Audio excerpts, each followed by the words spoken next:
Halo Sobat Bio, kembali lagi di channel Dea Abianti. Kali ini kita akan membahas seputar materi biologi tentang operon laktosa pada E. coli atau Escherichia coli. Nah Sobat Bio, perlu kita ketahui terlebih dahulu nih, apa sih itu operon laktosa? Nah, operon laktosa merupakan operon yang terdiri dari gen-gen, di mana gen-gen tersebut akan menghasilkan enzim yang terlibat di dalam peristiwa metabolisme laktosa. Nah, berdasarkan gambar yang telah disajikan di layar, dapat teman-teman perhatikan nih bahwa operon laktosa itu terdiri dari promotor yang ditandai dengan bagian yang berwarna biru. Kemudian bagian yang berwarna kuning ini disebut sebagai gen regulator. Kemudian pada operon laktosa itu juga terdapat operator 1, operator 2, dan operator 3. Nah, operator ini berperan sebagai tempat melekatnya produk dari gen regulator berupa represor. Nah, pada operon laktosa juga terdiri dari gen-gen struktural, contohnya seperti gen Z, gen Y, dan gen A. Pada peristiwa metabolisme laktosa, itu akan melibatkan enzim-enzim. Nah, enzim-enzim tersebut terdiri dari enzim beta-galaktosidase, enzim beta-galaktosidase permease, dan enzim beta-transasetilase. Enzim-enzim tersebut akan disintetis ke lingkungan yang terdapat laktosa, sehingga kehadiran laktosa dapat meningkatkan ekspresi dari gen tersebut. Nah, kemudian ekspresi gen tersebut akan diinduksi ke perubahan lingkungan, sehingga operon termasuk indusibel dan negatif. Kenapa sih operon tersebut termasuk indusibel dan negatif? Ada yang tahu? Operon termasuk negatif dan indusibel. Mengapa demikian? Operon negatif karena regulatornya menghasilkan represor, sedangkan operon indusibel karena kondisi lingkungan menyebabkan ekspresi genetiknya terinduksi untuk meningkat. Pada operon laktosa terdiri dari gen-gen struktural. Nah, gen-gen tersebut contohnya seperti gen Z, gen Y, dan gen A. Gen Z menghasilkan enzim beta-galaktosidase yang berfungsi untuk memecah laktosa menjadi glukosa dan galaktosa.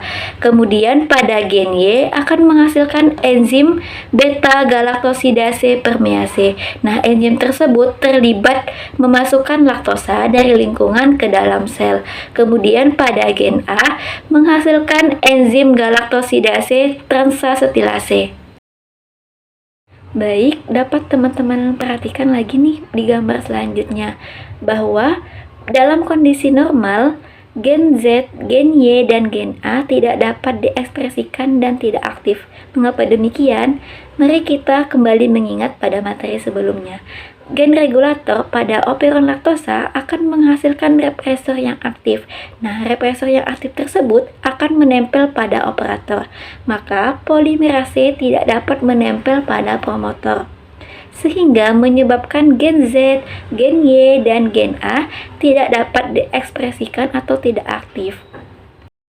Nah, pada gambar selanjutnya, dalam kondisi lingkungan yang berbeda, ketika laktosa berada di lingkungan, maka akan terbentuk alolaktosa. Alolaktosa ini merupakan molekul afektor yang termasuk ke dalam induser. Ketika alolaktosa terbentuk, maka akan menempel di represor, membentuk kompleks represor induser. Nah teman-teman, reseptor yang telah menempel di induser tidak bisa menempel di operator. Akibatnya polimerase bisa menempel di promotor.